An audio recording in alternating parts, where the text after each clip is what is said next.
গুরুজি, একজন স্ত্রী আর পুরুষ আপনার সঙ্গে দেখা করার জন্য অপেক্ষা করছেন। স্বামীজি এখন আহার করতে ব্যস্ত আছেন, কিছুক্ষণ পর ওদের ভেতরে পাঠিয়ে দেবে।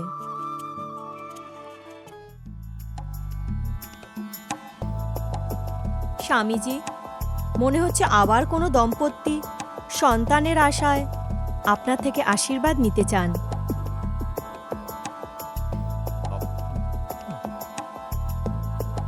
এই পৃথিবী বিভিন্ন ধরনের লোকের দ্বারা পরিপূর্ণ রয়েছে। প্রত্যেকের যার যার নিজস্ব কষ্ট রয়েছে। নানক দুনিয়া গোটা সংসার। আর উনি নিজের কষ্টর থেকে মুক্তি পাওয়ার জন্য যেখানেই প্রত্যাশা করেন, সে সেখানেই গিয়ে তার নিজের মাথা ঠেকিয়ে দেয়।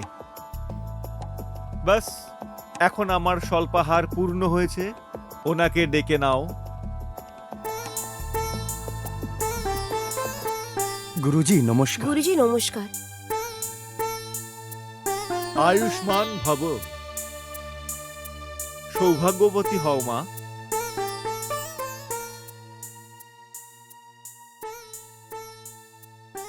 গুরুজি, আপনার ব্যাপারে শুনে অনেক দূর থেকে আপনার দর্শন করতে এসেছি। এটা ভেবেছে আমাদের উদ্ধার আপনার থেকেই হবে। বলো বালক, তোমার মনে কি কষ্ট রয়েছে? আমার থেকে তুমি কি প্রত্যাশা করো? আমি শুনেছি গুরুজি যে আপনার এই আশ্রমে অনেকজন নিঃসন্তান আপনার চরণে এসছে, যারা আপনার আশীর্বাদ পেয়ে সন্তান সুখ পেয়েছে। আমাদের বিয়ের 3 বছর থেকে বেশি হয়ে গেছে, কিন্তু আমাদের বংশকে আগানোর জন্য এখনো অবধি কাউকে পাইনি। গুরুজি, আমি লোকের কথা শুনতে শুনতে দুঃখিত হয়ে গেছি। আমার ঘর পরিবারের লোকরাও আমাকে বাঞ্জ বলে বলে খুব দুঃখ দেয়। আমার শাশুড়ি আমাকে বাড়ি থেকে বার করে এনার দ্বিতীয় বিয়ে দেওয়ার ধমকি দেন। যদি যদি আমি মা না হতে পারি তো আমি আত্মহত্যা করে নেব। একদম নয় বালিকা। আত্মহত্যার ব্যাপারে চিন্তা করাও অত্যন্ত পাপ।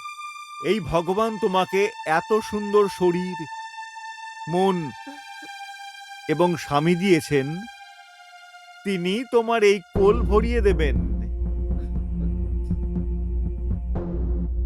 আমি হয়তো তার মাধ্যম হতে পারি, কিন্তু দেওয়ার মালিক কেবল তিনি। কত উচ্চ ভাবনা আছে আপনার। আপনার দর্শন করে আমরা ধন্য হয়ে গেলাম। দয়া করে আমাদের রাস্তা দেখান। এই আশ্রমের নাম স্বর্গ আশ্রম এই জন্যে রাখা হয়েছে। এখানে আসা সবাই সব সুখ স্বাচ্ছন্দ্য আর আরাম পায় আর সুখী হয়। গুরুজি, আমি আপনার আর এই আশ্রমের সবসময় ঋণী থাকবো। ঠিক আছে বালক পুত্র, সন্ধেবেলায় এসে ওষুধ নিয়ে যেও তুমি। নমস্কার। নমস্কার।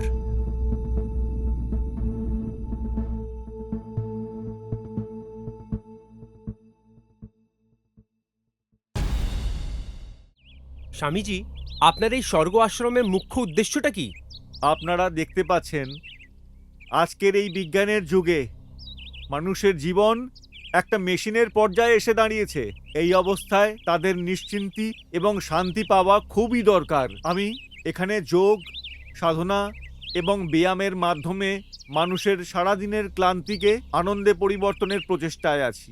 স্বামীজি, আপনার এখানে ফার্টিলাইজার সেন্টারও চালানো হচ্ছে, এর কি উত্তর আছে? আমাদের কাছে নানান ধরনের দম্পতি এসে থাকে, যারা সারা জীবন সন্তান সুখের আনন্দ না পাওয়ার কারণে অত্যন্ত বেশি রকম হতাশাগ্রস্ত হয়ে থাকে।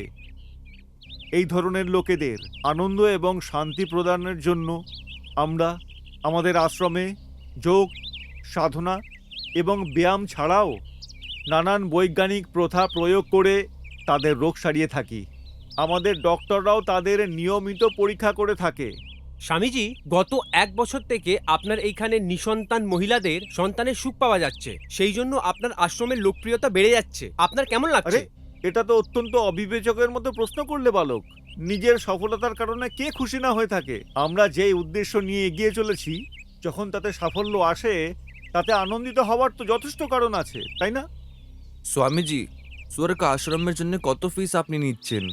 আমাদের সংকল্প হলো মানুষের সেবা করা। এখানে শ্রদ্ধালু মানুষজন স্বইচ্ছায় যতটুকু দান ধ্যান করে, সেটাকে আমরা আশ্রমের পরিচালনার জন্য গ্রহণ করে নিই। গুরুজি, আমরা জানতে চাইবো যে আপনার জীবনের উদ্দেশ্যটা কি। এটা একটা দারুণ প্রশ্ন করেছো বালক। মানুষ তার নিজের জীবনে করতে তো অনেক কিছুই চায়, কিন্তু তাদের এই মনের ইচ্ছা কতদিন বেঁচে থাকে আর কবে মরে যায় সেটা কেউ জানে না। তাকে তো যুগের সঙ্গেই চলতে হয়। তা সত্ত্বেও আমার মনের ইচ্ছা হলো যে স্বর্গ আশ্রমের শাখা প্রতিটি দেশে যেন ছড়িয়ে পড়ে, আর আমি শুধু ভারতেই নয়, গোটা পৃথিবীর প্রতিটি গুরুত্বপূর্ণ দেশে জনসভা করার যেন সুযোগ পাই। স্বামীজি, আমাদের লোককে আপনি কিছু বলতে চান? এখন গুরুজি যা কিছু বলছিলেন তা তো বার্তাই ছিল, আর কোন বার্তা চাই আপনাদের? নমস্কার। নমস্কার নমস্কার।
না না না বালিকা, সাধনা করার সময় নিজের আসন ছাড়তে নেই। দেখো, আজ এই আশ্রমে তোমার প্রথম দিন। আমি তোমাকে এমন কতগুলো আসন আর যোগ শেখাবো যেগুলো তোমাকে রোজ করতে হবে। আগে আসনে বসে পড়ো। হ্যাঁ।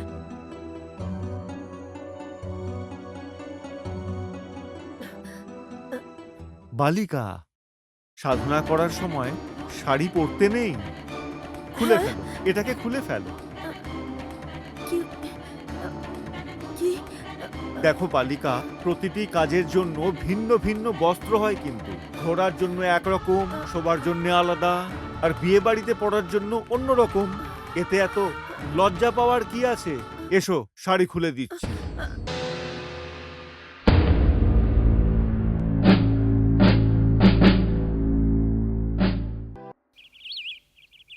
এই নিন স্যার আপনার ফাইল। হ্যাঁ?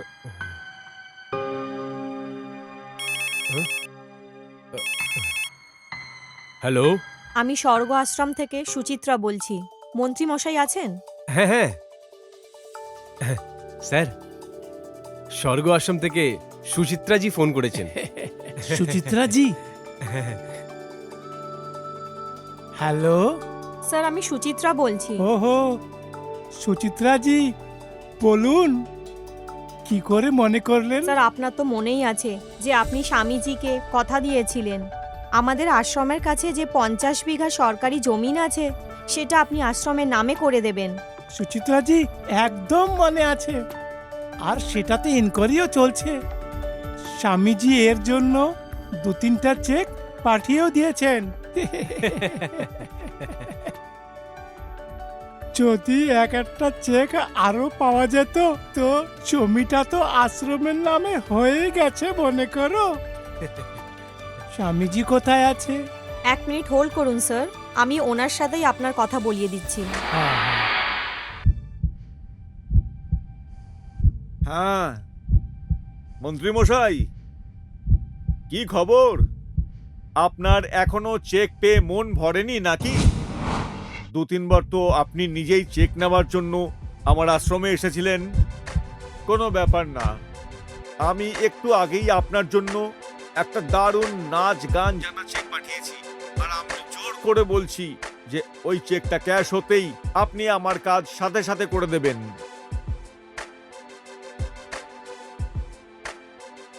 উকিল সাহেব, এই নিন ফাইল, আপনারা যান। এখন আমার সাথে কিছু দরকারি লোক দেখা করতে আসছে, হ্যাঁ ঠিক আছে আপনি আসুন। ঠিক আছে, ঠিক আছে, নমস্কার স্যার। স্যার, আপনার সঙ্গে একজন ম্যাডাম দেখা করতে চাইছেন। আরে ভাই, পাঠাও, তাড়াতাড়ি পাঠাও।